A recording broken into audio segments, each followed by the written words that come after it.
பிரம்மாஸ்மியுடன் இணைந்து ஆன்மீக பயணத்தை மேற்கொள்ளும் அனைத்து நேயர்களுக்கும் வணக்கம். வேழமுகத்து விநாயகனை தொழ வெற்றி மிகுந்து வரும் அப்படின்னு நம்ம சொல்லுவோம் இல்லையா? அந்த மாதிரி விநாயக பெருமானை நம்ம வணங்க வணங்க வணங்க நம்மளுக்கு வெற்றி நிச்சயமாக நம்மளுக்கு உண்டு.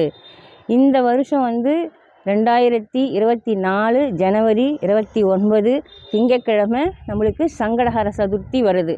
சங்கடஹர சதுர்த்தி விரதம்ன்றது நம்ம பழங்காலம் தொட்டு நம்ம பண்ணிகிட்ருக்கோம். விநாயகருக்காக நம்ம இந்த சங்கடஹர சதுர்த்தியை பண்ணுறோம். பௌர்ணமி தேய்பிறை 4வது திதி இருக்கு இல்லையா? அதான் சதுர்த்தி திதி. அதை தான் நம்ம சங்கடஹர சதுர்த்தியை நம்ம கொண்டாடுறோம்.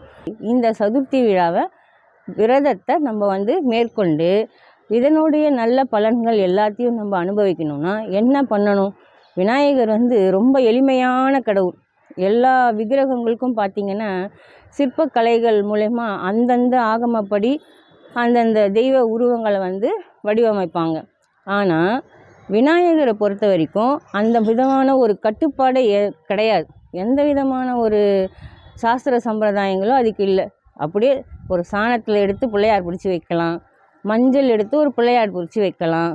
அதுக்கப்புறம் நம்மக்கிட்ட என்ன இருக்கோ அதை வச்சு நம்ம ஒரு பிள்ளையார் பிடிச்சி நம்ம வைக்கும்போது அதை நம்ம கடவுளாக நினச்சி நம்ம அதுக்கு பூஜை பண்ணுறோம் இல்லையா? பிடிச்சி வச்சா பிள்ளையார் அப்படின்னு சொல்லுவாங்க இல்லையா? பிடிச்சி வச்ச பிள்ளையார் மாதிரி உக்காந்துருக்கப்பாரு அப்படின்னு சொல்லிட்டு ஒரு வழக்கச்சொல் உண்டு. அந்த மாதிரி இந்த பிள்ளையாரை நம்ம என்ன வடிவத்தில் நம்ம நினைக்கிறோமோ அந்த வடிவத்தில் நம்ம பிடிச்சி வச்சுக்கலாம். அது மேலே அழகாக ஒரு சின்ன அருகம்புல் வச்சு நம்ம வணங்கும்போது அப்படியே சாட்சாத் அந்த விநாயகர் பெருமாளே அங்கே உக்காந்துருவார் இல்லையா?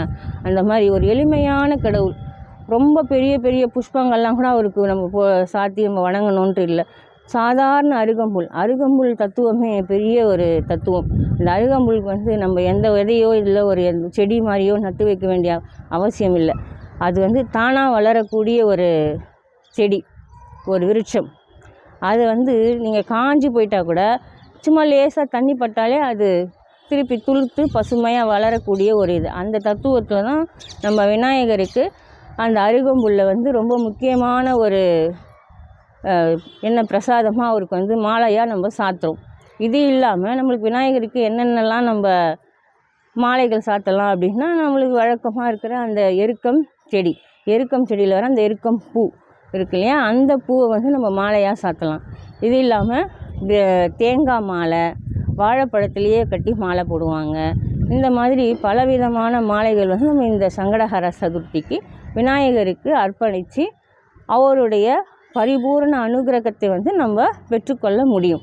நம்மளுடைய துன்பங்கள்லாம் தூள் ஆகி சிதறப்படியாக ஆகணும்னா நம்ம விநாயகருக்கு இந்த சங்கட சதுர்த்தி அன்னைக்கு சிதற தேங்காய் உடைக்கலாம். நம்ம எண்ணிக்கைப்படி ஒரு தேங்காய் கூட உடைக்கலாம், இல்லை 3, 5, 9 இந்த மாதிரி எண்ணிக்கையில் நம்ம சிதற தேங்காய்கள் உடைக்கும் பொழுது நம்மளுடைய வாழ்க்கையில் நம்ம தெரிஞ்சோ தெரியாமலோ செய்த தவறுகளோ இல்லை தோஷங்களோ எதுவாக இருந்தாலும் தூளாகிடும்.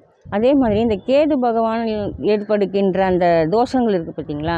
அந்த தோஷம் கூட அவரால் என்ன வரும்? நம்ம இந்த கலத்திர தோஷம்ன்றோம், நம்ம புத்திர தோஷம்ன்றோம் இல்லையா? இந்த மாதிரியான சில தோஷங்கள்லாம் என்ன ஆகும்னா, நம்ம இந்த மாதிரி சங்கட சதுர்த்தியை தொடர்ந்து நம்ம வழிபட்டுக்கிட்டு வரும்பொழுது இந்த தோஷங்கள்லாம் நீங்கி நமக்கு என்ன நன்மையோ அது ஆட்டோமேட்டிக்காக நம்மளுக்கு நடக்க ஆரம்பிச்சிடும். இது அதாவது இறை வழிபாடுகள் அப்படின்றதே எதுக்காகனா, நம்மளை அறியாமல் செஞ்சுருக்க வினைகள்லாம் போகும். என்னங்க நம்ம பிறக்கும் பொழுதே 3 வித கர்மாக்களோடு நம்ம பிறக்கிறோம்.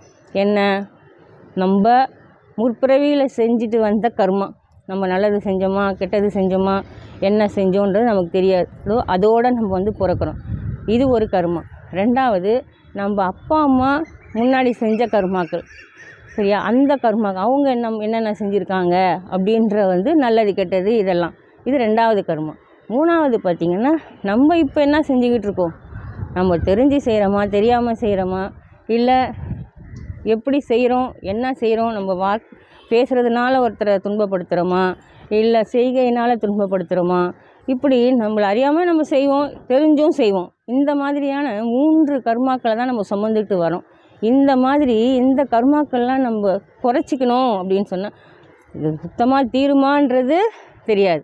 ஆனால் தீர்த்துக்கணும் அப்படின்னு நினைக்கும் பொழுது இந்த மாதிரி இறை வழிபாடுகள், முக்கியமாக இந்த சங்கட சதுர்த்தி, இப்போ வர அடுத்தடுத்து வர வந்து நம்ம இறை வழிபாடுகளில் நம்ம மனசை செலுத்தி அதன் மூலயமா நம்ம சில பரிகாரங்கள் செய்யும் பொழுது, பரிகாரம்ன்றது என்ன, கொடை பிடிச்சிக்கிற மாதிரி தான். வெயில் அடிக்கிறப்போ அந்த வெயில் நம்மளை தாக்காமல் இருக்கிறதுக்காக நம்ம என்ன பண்ணுவோம், ஒரு கொடை எடுத்துகிட்டு போவோம், இல்லைன்னா குளு குளுன்னு ஏசிக்குள்ளே உக்காந்துருப்போம். அந்த மாதிரி மழை அடிக்கும்போது என்ன பண்ணுவோம், அதுக்கேற்ற மாதிரி ரெயின் கோட் போட்டுப்போம். அந்த மாதிரி தான் நம்ம செய்த வினைகளை வந்து நம்ம கம்மி பண்ணிக்கணும். அதனால் வந்து அதை கம்மி பண்ண தான் நம்மளுக்கு அடுத்தடுத்த நல்ல விஷயங்கள் அழகாக வழி கொடுத்து போயிட்டே இருக்கும். அதுக்கு தான் இந்த வழிபாடுகள், இந்த விரத முறைகள், இந்த விரத வழிபாடுகள், அந்த இதெல்லாம் வந்து நம்ம பெரியவங்க வந்து அழகாக வகுத்து கொடுத்துருக்காங்க. அதுபடி நம்ம ஒன்று செஞ்சுட்டு போனோம்னு வச்சுக்கோங்களேன், இந்த மாதிரியான நல்ல விஷயங்கள்லாம் நம்மளுக்கு வந்து கை மேலே பலன் கொடுத்துக்கிட்டே இருக்கும். அது மாதிரி இந்த சங்கட சதுர்த்தின்னும் போது ரொம்ப எளிமையான வழிபாடு. விநாயகரை பொறுத்த வரைக்கும் பார்த்திங்கன்னா, இந்த உலகத்தையே ஒரு தொப்பைக்குள்ளே வச்சுருக்கார். அதனால தான் மத்தள வயிறன் அப்படின்னு சொல்லுவோம் இல்லையா அவரை. அவருக்கு எத்தனையோ பேர்கள் இருக்குது. விநாயகரை பொறுத்த வரைக்கும் அவர் வந்து ஒரு கையில் பாசாங்குசம் வச்சுருக்காரு, ஒரு கையில் கும்பம் வச்சுருக்காரு, இன்னொரு கையில் பார்த்திங்கன்னா அந்த மோதகம் வச்சுருப்பார். 5 கரங்கள் அவருக்கு. அந்த மாதிரி கண் பார்த்திங்கன்னா அப்படியே அழகாக இப்படி இருக்கும், இப்படி நீட்டிகிட்ருக்கும் கண். அவர் அந்த மாதிரி ஒரு விஷயமே பகவானை வந்து நம்ம படைச்சிருக்கிறது பார்த்திங்கன்னா, விலங்கு முகம் அவருக்கு பார்த்திங்கன்னா எப்படி இருக்கும், யானை முகம், விலங்கு தத்துவம் இருக்குது அவர்கிட்ட. அதாவது அவர் வயிற்றில் பார்த்திங்கன்னா பாம்பை கட்டியிருப்பார். இந்த மாதிரி விலங்குகளுக்கு கூட வந்து நம்ம கூட வச்சு, விஷமத்தனமான விலங்குகளும் சரி, அன்பான விலங்குகளையும் நம்ம எப்படி அனுசரித்து அது கூட எப்படி போகிறோம், நம்ம எல்லாத்தையுமே நம்ம அனுசரிச்சுக்கணும். அது மாதிரி தான் வாழ்க்கையில் வந்து துன்பங்கள், துயரங்கள், கஷ்டம், நஷ்டம் எது வந்தாலும் அதை வந்து நம்ம எதிர்கொள்ள பழகிக்கணும். அப்போ தான் வந்து நம்மளுடைய வாழ்க்கைக்கு ஒரு அர்த்தம் இருக்கும். ஏதோ வந்தோம், வாழ்ந்தோம், இருந்தோம், போனோம், காலையில் சாப்பிட்டோம், மத்தியானம் சாப்பிட்டோம், நைட்டு சாப்பிட்டோம், அப்போ தூங்கிட்டோம் அப்படின்னு இல்லாமல் நம்ம எதுக்கு பிறந்தோம், ஒருத்தரும் வந்து நம்மளுடைய படைப்பு எதுக்காக கடவுள் நம்ம படைச்சிருக்காரு, இதனுடைய தத்துவம் என்ன, நம்ம வந்து எல்லாருக்கும் ஒரு பாயிண்டில் ஒரு சின்ன பொறி தட்டும். சில விஷயங்கள் நம்மளுக்கு வந்து திரும்ப திரும்ப நம்ம அறியாமல் நடக்கும்.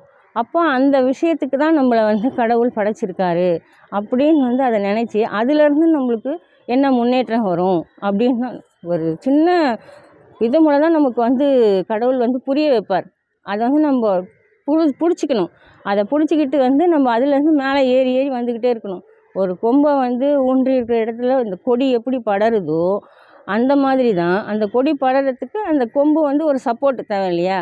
அந்த மாதிரி தான் இப்போ இந்த இறை வழிபாடுகள், நம்ம வந்து ஒழுக்க நெறிகள் அதுபடி நடந்துட்டு நம்ம போனோன்னா நமக்கு வந்து ஒரு பிடிப்பு, வாழ்க்கையில் நம்மளுக்கு ஒரு பிடிப்பு வந்து நம்ம என்ன செய்வோம், அடுத்தடுத்த நல்ல விஷயங்களை நோக்கியே நம்ம போய்கிட்டு இருப்போம். எந்த சிந்தனைகளும் வராது, தவறான சிந்தனைகள் நம்மளை வந்து அட்டாக் பண்ணாது.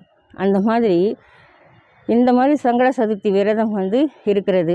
மற்ற விரதங்களும் லைனாக வருது இல்லையா. நான் திங்கக்கிழமை பார்த்திங்கன்னா என்றைக்கு 29 திங்கக்கிழமை பூரம் நட்சத்திரம் வேறு. இந்த பூரம் நட்சத்திரம் ஆண்டாளோட நட்சத்திரம்.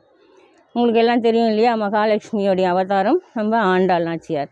அவங்களுக்கு பூர நட்சத்திரம்னா அந்த நட்சத்திரத்தை அன்னைக்கு அவங்களுக்கு வந்து விசேஷ பூஜைகள் செய்யும் பொழுது, ஆண்டாள் நாச்சியாரம்மாவுக்கு தான் போய் பண்ணணுன்ட்டு இல்லை, மகாலட்சுமியோடைய வடிவம் தானே.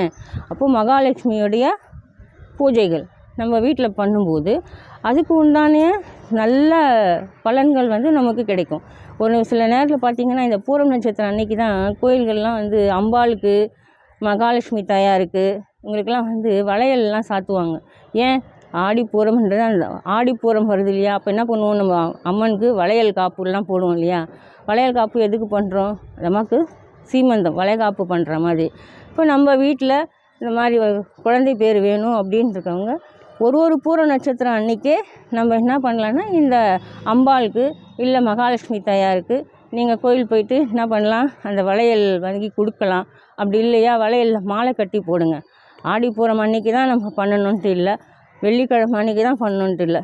இந்த மாதிரி இந்த நாளைக்கு வந்து அந்த திங்கக்கிழமை வந்து அம்பாளுக்கும் உகந்த நாள் தான்.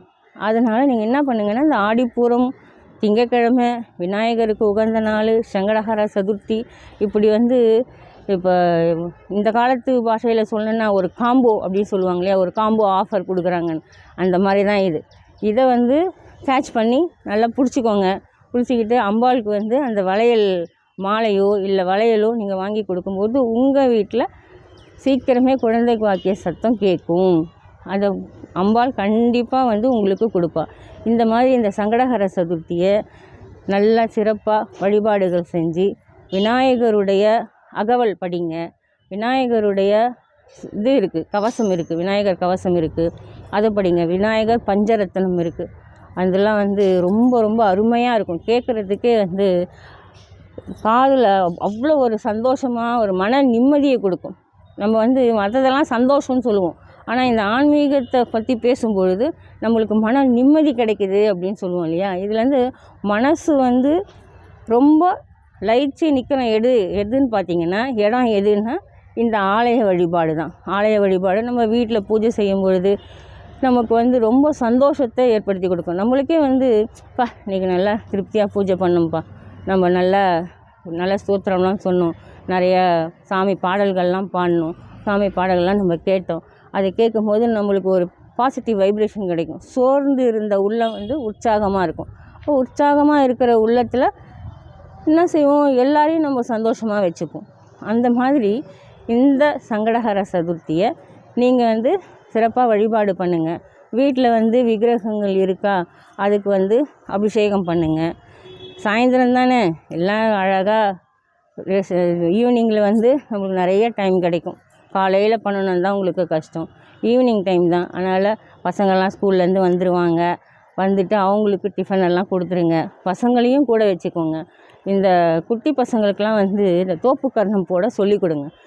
ஏன் தோப்பு கர்ணம் போடணும் அப்படின்னா, அது வந்து இப்போ வந்து அது யோகா அப்படின்னு சொல்கிறாங்க. ஆனால் அந்த காலத்தில் பார்த்திங்கன்னா இதெல்லாம் வந்து ஒரு வழிபாட்டு முறைகளில் நமக்கு அறியாமையே நம்ம உடம்புக்குள்ளே ஒரு சக்தியை ஏற்படுத்தக்கூடிய ஒரு உடல் பயிற்சி. இதெல்லாம் நம்ம இப்படி தராது இப்படி கொட்டிக்கிறோம் இல்லையா, அது கூட வந்து என்னென்னா, நம்ம யோசித்து பாருங்கள், நம்ம ஏதாவது ஒரு விஷயத்தை மறந்துட்டோன்னு வச்சுக்கோங்களேன், ஐயோ இப்படின்வோம், இல்லைன்னா இப்படி தட்டி யோசிப்போம் நம்ம, அப்படி இல்லைன்னா இப்படி தலையை சொறிவோம். அப்போ ஏன் அது ஆட்டோமேட்டிக்காக இந்த அனிச்சை செயல் சொல்கிறோம் இல்லையா, அந்த மாதிரி ஆட்டோமேட்டிக்காக இப்படி போவோம். நம்ம ஏதோ மறந்துட்டோன்னா என்ன பண்ணுவோம், இப்படியே தலையை சொறிவோம், அப்படி இல்லைன்னா இப்படி தட்டி பார்ப்போம். ஏன்னா இந்த இடத்துல தான் நம்மளுக்கு வந்து மூளைக்கு போகிற நரம்புகளுடைய இந்த ஜாயிண்ட்டெல்லாம் இருக்கும். அந்த இடத்த நம்ம இப்படி ஆக்டிவேட் பண்ணும்பொழுது டப்புன்னு நம்ம ரத்த ஓட்டம் அதிகமாகி நம்மளுக்கு வந்து ஞாபக சக்தியை தூண்டும். அப்போ மறந்த விஷயங்கள் டக்குன்னு நம்மளுக்கு ஞாபகம் வரும். அதே மாதிரி தான் இப்படி நம்ம சொரியும் போது இங்கெல்லாம் அக்குபஞ்சர் மாதிரி தான் இதெல்லாம். அந்த மாதிரி வந்து நம்ம இப்போ எல்லாம் வந்து இங்கே யோகாவுக்கு போங்க, அங்கே போங்க, இங்கே போங்க, இதை தெரிஞ்சுக்கோங்க, இந்த அக்குபஞ்சர் பண்ணுங்கன்னு சொல்கிறாங்க. அப்போல்லாம் அதெல்லாம் கிடையவே கிடையாது. இந்த மாதிரி நம்ம வந்து முன்னோர்கள் அதை சாதாரணமாக செஞ்ச வேலையை தான் இப்போது நம்ம பணம் கொடுத்து தேடி அலைஞ்சி போய் கற்றுக்குறோம். இந்த மாதிரி இந்த விஷயங்கள் அதனால தான் பிள்ளையாருக்கு குட்டு போட சொன்னாங்க. புத்திசாலித்தனம் அதிகமாகும். இப்படி பண்ணும்போது நரம்புகள் ஆக்டிவேட் ஆகும், சுறுசுறுப்பு வரும். அதன் மூலயமா பசங்கள்லாம் வந்து நல்லா ஆக்டிவாக இருப்பாங்க, சுறுசுறுப்பாக இருப்பாங்க, நல்ல ஒரு சிந்தனைகள் வரும், நல்ல ஒரு பயிற்சி. அதெல்லாம் வந்து நீங்கள் சின்ன பசங்களை பக்கத்தில் கூட வச்சுக்கிட்டு இந்த மாதிரி பூஜைகள்லாம் செய்யும் பொழுது பிள்ளையாருன்னா பசங்களுக்குலாம் ரொம்ப ஆசையாக இருக்கும். குழந்தைங்கள்லாம் ரொம்ப விரும்பக்கூடிய தெய்வம் அது. யார்? நம்ம விநாயக பெருமாள். இந்த மாதிரி அவரை பசங்களெல்லாம் கிட்ட வச்சுக்கிட்டு அவங்களுக்கு வந்து இந்த சும்மா விளையாட்டுத்தனமாகவே நீங்கள் சொல்லிக் கொடுக்கும்போது நம்ம என்ன செய்கிறோமோ அதை தான் பசங்க செய்யும். நீங்கள் இந்த மாதிரி தோப்புக்கரணம் போட்டு தலையில் குட்டிக்கிட்டு இந்த மாதிரி பாடல்கள் பாடும்பொழுது பசங்களும் ஆட்டோமேட்டிக்காக வந்து உட்காந்துக்கோங்க. அது சின்ன வயசுலேருந்தே பழகணும், அப்போ தான் வந்து கரெக்டாக இருக்கும். அது நம்ம வந்து எப்பயோ ஒரு சமயம் வந்து கூப்பிட்டு வச்சு வா பூஜை பண்ணலான்னு அப்படிலாம் நடக்காது. சின்ன வயசுலேருந்தே பசங்களுக்கு நம்ம இந்த மாதிரியான நல்ல விஷயங்களை கற்றுக் கொடுக்கும்பொழுது அவங்க பசங்களுக்கு கற்றுக் கொடுப்பாங்க. அடுத்த வர சந்ததிங்களுக்கு இதை வந்து நம்ம எடுத்துகிட்டு போகணும். அப்படின்னா முதல்ல நம்ம இதெல்லாம் வீட்டில் நம்ம ஃபாலோ பண்ணணும். விநாயகருக்கு வீட்டில் அழகாக விக்கிரகங்கள் இருந்ததுன்னா அதுக்கு அபிஷேகங்கள்லாம் பண்ணுங்கள். உங்களால் முடிஞ்ச நைவேத்தியத்தை வீட்டில் இருக்கிறத அழகாக அவருக்கு படைச்சிட்டு சாமி கும்பிட்டுட்டு பக்கத்தில் இருக்க கோயிலுக்கு போங்க. அங்கேயே நீங்கள் வந்து விநாயகர் சங்கடஹர சதுர்த்தியோட வழிபாட்டை வந்து நீங்கள் பண்ணிவிட்டு ஒரு 3 சுற்றோ இல்லை ஒரு 5 சுற்றோ சுற்றிட்டு நல்ல மனசார உங்களுடைய வேண்டுதலை வச்சுக்கோங்க. ஏதாவது ஒரு சங்கல்பம் எடுத்துக்கிட்டு இத்தனை வாரம் அப்படின்னு வேண்டிக்கோங்க. இல்லையா எதுவுமே வேணாம், எந்த சங்கல்பமும் வேணாம். சங்கடகர சதுர்த்தி ஒவ்வொரு சங்கடகர சதுர்த்திக்கும் நீங்கள் விநாயகர் கோயில் போயிட்டு உங்களுடைய பரிபூரண அனுகிரகம் எனக்கு வேணும்ப்பா அப்படின்னு சொல்லிவிட்டு எல்லா நல்ல விஷயங்களுக்கும் எனக்கு துணை இருந்து என்னை வழி நடத்தி சொல்லணும் அப்படின்னு சொல்லிட்டு வேண்டினாலே போதும், வேறு எதுவுமே வேணாம். அது பாட்டில் அது உங்களுக்கு வந்து நல்ல வழி காட்ட ஆரம்பிச்சிருவார் விநாயகர்.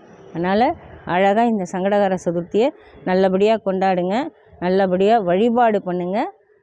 மீண்டும் அடுத்த ஒரு நல்ல விஷயத்தோடு உங்களை வந்து சந்திக்கிறேன். வணக்கம்.